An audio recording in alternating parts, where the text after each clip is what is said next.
ధరని తీసేస్తే టింగ్ టింగ్ అని రైతు బంధు రాదు, కాలం చేస్తే రైతు బీమా రాదు, పంటలు కొంటే అకౌంట్ల పైకం పడది, అసలు వ్యవసమే నడవదన్నట్టు చెప్పిండ్రుల్లా ఎలక్షన్లా.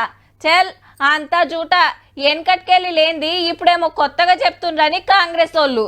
మాకు పవర్ ఇస్తే ధరని తీసేసి కొత్తది తెస్తామన్నారు అన్నట్టుగానే పని నడుస్తుంటే ఒక్కొక్క భాగోతం బయటపడబట్టే.